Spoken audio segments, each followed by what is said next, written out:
પાર્ટીની બ્રાન્ડ બની હોય ગમે તે માણસ જીતી જાય, પરંતુ જીતેલો માણસ એ કોના કામમાં આવવાનો છે? વીણી ખાવાનો, ટેન્ડર માટે, બીજા ત્રીજા માટે? અને ટેન્ડર કોને કેમ મળ્યું એના માટે આરટીઆઈ આપણે દિલ્હીમાં જે કાયદો છે રાઇટ ઓફ ઇન્ફોર્મેશન એ ગુજરાતમાં આપણે અમલ કરેલો. પછી દિલ્હીની પહેલી કેબિનેટમાં મનમોહનસિંહજી હતા વડાપ્રધાન. મેં કીધું બે વાત હું તમને ગુજરાત તરફથી કહેવા માગું છું કે આરટીઆઈ રાઇટ ઓફ કે મને મારું કામ કેટલે પહોંચ્યું એ જાણવાનો અધિકાર છે. અને એના મૂળમાં આપણું સૌરાષ્ટ્ર. અધિકારીઓને મેં કીધું કે આ પોરબંદરથી એક ખેડૂત આવ્યો, પેલો કારકુન ક્યાં કાલે આવજે, અને કાલે ક્યાં જાય? પોરબંદર. રાત્રે ક્યાં રોકાશે? શું ખાશે?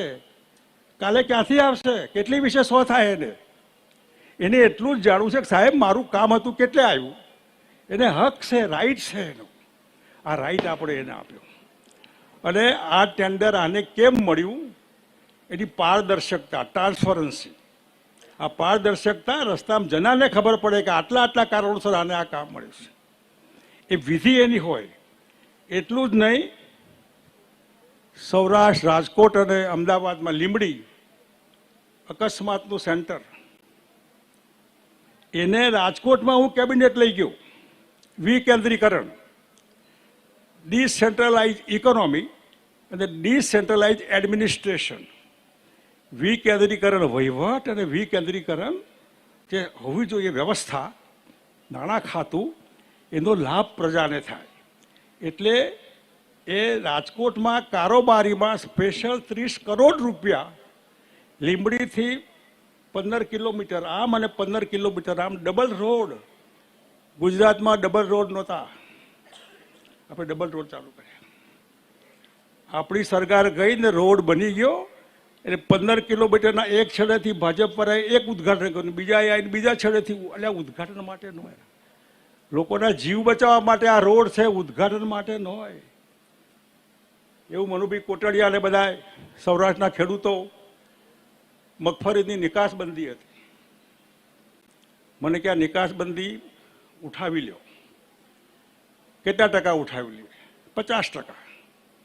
જવું પડે કલેક્ટર ઓફિસ? કે હા 50% હોય જવું પડે. તો મેં કીધું કલેક્ટર ઓફિસ જશો તો સારી પેન હશે ને તો એ પેલો કારકુન કાઢી લેશે કે સાહેબ પેન લાવો. હું 100% મગફળીની નિકાસબંધી ઉઠાવી લેવા તૈયાર છું. સૌરાષ્ટ્રનો માંડવી મગફળી પકવતો ખેડૂત, નિકાસબંધી જતી રહે તો ભાવ સારા આવે, રહે તો દુઃખી થાય. રાજકોટમાં મને કીધું કે 50% રાખો. મેં કીધું હું 100% ઉઠાવી લેવાના મતનો છું. સામેથી માનવા તૈયાર નહીં. મેં કીધું 100% ઉઠાવી લઉં, મારો ખેડૂત દુઃખી નહીં થવો જોઈએ. પણ મારી તેલ વાપરવાની બહેન શહેરમાં હોય એ બી દુઃખી નહીં થવી જોઈએ. તેલના ભાવ નહીં વધવા જોઈએ. કે મંજૂર છે અમને. 12 મહિના આપણી ટનાટન સરકાર રહી, ખેડૂતોની નિકાસબંધી મળી અને 1 રૂપિયો તેલનો ભાવ નહીં વધ્યો.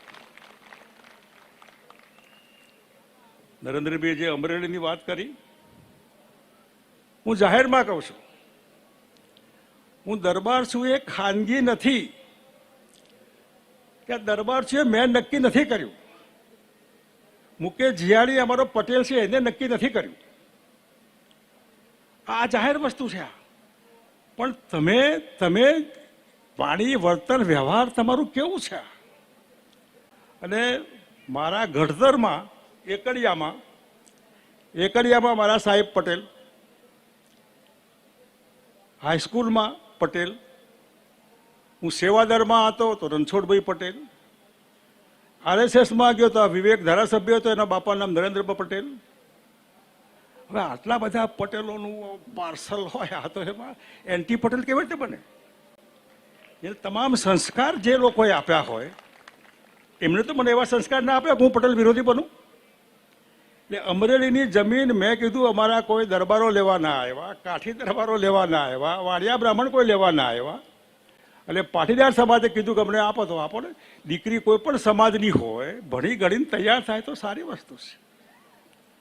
એનો દાખલો ભાઈ નરેન્દ્રભાઈને એમના ઘરમાં મેં કીધું એક પટેલના ઘેર હું જમવા ગયો હતો.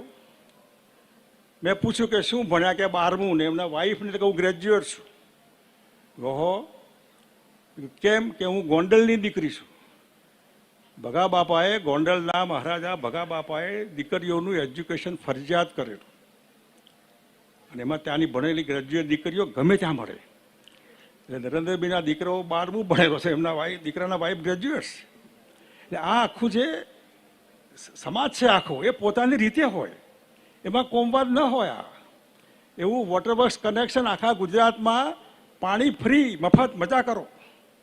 અને આજે બી આવતીકાલે હું તમને કહેવા માગું છું કે હું જે મોંઘવારી જેને કહેવાય એનો માર સરકાર તરફથી એ માર દૂર કરાય.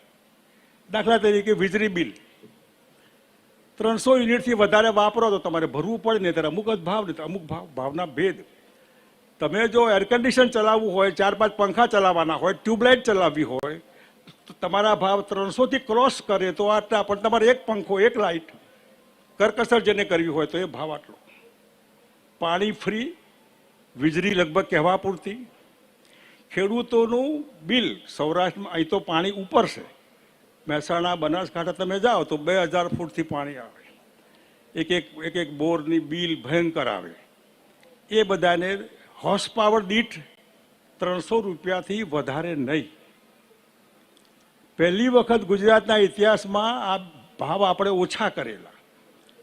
આત્મારામભાઈ પટેલ, ઊંઝામાં મિટિંગ હતી અમારી, અને એમને કીધું કે થોડા વીજળીના ભાવ ખેડૂતો માટે ઘટાડો. મેં કીધું કેટલા ઘટાડવા છે? કે 100 રૂપિયા. આ અકબર બિરબલનું પેલું જે વિહોવાળી વાત છે ને, વિહોવાળી વાત આવી.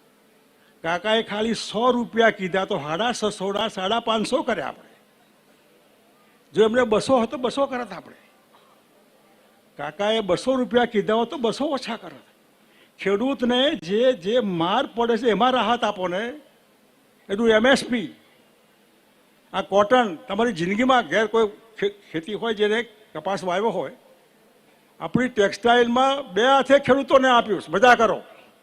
આટલો મોટો ભાવ ખેડૂતોને કપાસનો ક્યારેય નથી મળ્યો. આ પ્રજાલક્ષી. અને આવતીકાલે આ 300 રૂપિયા યુનિટ વીજળી, પાણી ફ્રી, બાળક ભણવાનું હોય તો એકડિયાથી માંડીને પોસ્ટ ગ્રેજ્યુએશન સુધી વિનામૂલ્યે, નહીં ફી. અને પ્રાઇવેટમાં એવું નહીં કે સરકારમાં જાઓ. સરકારમાં તો બધું પતાઈ કાઢ્યું આ લોકોએ, કેટલીય સ્કૂલો બંધ કરી. સારામાં સારી સ્કૂલમાં તમારા બાળકને એડમિશન જ્યાં મળે ત્યાં એની ફી સરકાર આપશે. આરોગ્યમાં હમણાં ખ્યાતિ ને મા કાર્ડ ને વગર કાર્ડ ને આયુષ કાર્ડ ને કરપ્શન, ભયંકર કરપ્શન. કોઈ પણ કરપ્શન વગર એની પોલિસીમાં એવું હોય કે 15 લાખ જેની આવક હોય છે પરિવારની, એના ઘરના લોકોને જેટલી ટ્રીટમેન્ટ કરાવી હોય એટલી ફ્રી ટ્રીટમેન્ટ કરાવો, બિલ ગવર્મેન્ટ આપશે. સારામાં સારી હોસ્પિટલ હોય ત્યાં પણ. એટલે આ જેના લીધે તમને મોંઘવારી નડે, આરોગ્ય, શિક્ષણ, પાણી, વીજળી, અને જે ઇન્ડસ્ટ્રીયલ સિક્યોરિટી ફોર્સ 10 લાખ લોકોની કેપેસિટી હતી એની નોકરી આપવાની. આજે 10 લાખ લોકોને નોકરી આપવી બહુ સહેલી વાત છે. દર વર્ષે 1,00,000, 2 લાખ એને નોકરી આપી શકાય. ઉદ્યોગોમાં મદદ કરી શકાય.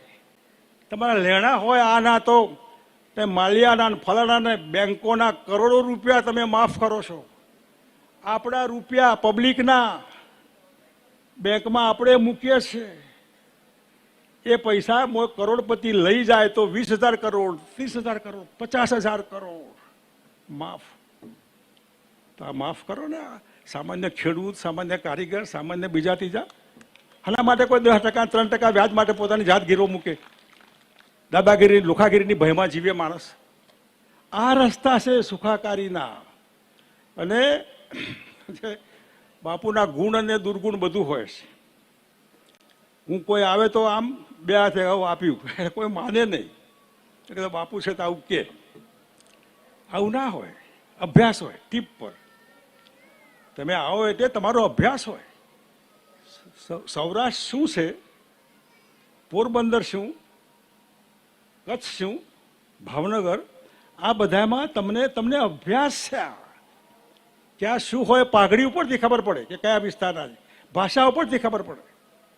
અને એના આધારે જ્યારે ત્યાંથી ખબર પડે કે આ જોઈએ એમને ટેન્શન ફ્રી, બીપીની ગોળી નહીં લેવાની, ડાયાબિટીક નહીં, તમારું બ્લડ પ્રેશર ન થાય એવો વહીવટ.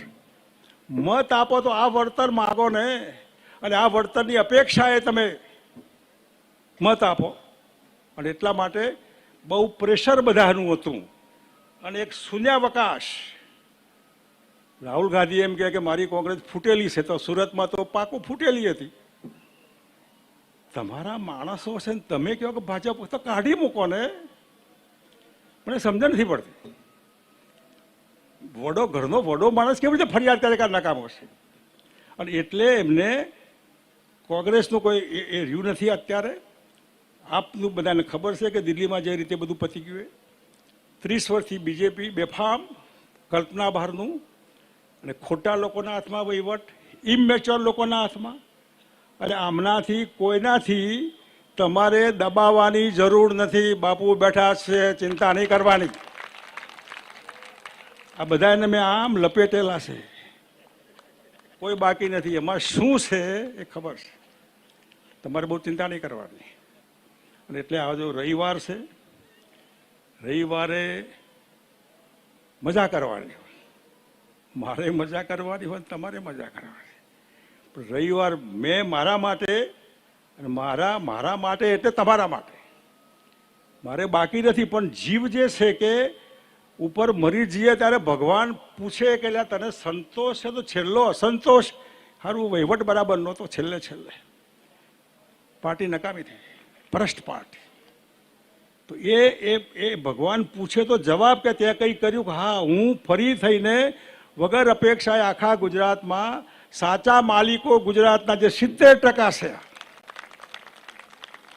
એમને ફરી માલિક બનાવવા માટે ગામડે ગામડે જઈને, જિલ્લે જિલ્લે જઈને હું એમને ઊભા થવા માટે કહીશ કે ઉઠો, જાગો, અને ધ્યેય પ્રાપ્ત થાય, સિદ્ધિ થાય ત્યાં સુધી લાગ્યા રહો, વર્ગ્યા રહો. અને એ ધ્યેય આપણું એટલે 27 વિધાનસભા. મારા માટે આ પાર્ટી એ કોઈ નવી નથી. તમે નવા નથી ને હું પણ નવો નથી. જે નવા હોય ને જુદી વાત છે, પરંતુ આપણે સરખી રીતે, સારી રીતે જો આ આયોજન કરીશું તો જરૂર પરિણામ સારું આવશે. અને વાખ્યા નીડર, ડરપોક નહીં. ડરપોક હોય તો હું ઇન્જેક્શન આપીશ ફર્સ્ટ ક્લાસ, એને કરંટમાં આવશે. અને ચીટર નહીં, બદમાશ નહીં. લોકો જેનાથી કંટાળ્યા હોય એને હું ખેસ પહેરાવો તો આ તો એ દાય છે નહીં. બદમાશ નહીં, ચીટર નહીં. અને તેલ ચોપડીને આવ્યો હોય, પકડ્યો છટકી જાય એવો નહીં, નથી જોતા. કમસે કમ સારા આગેવાનો હોય તો એ આવે.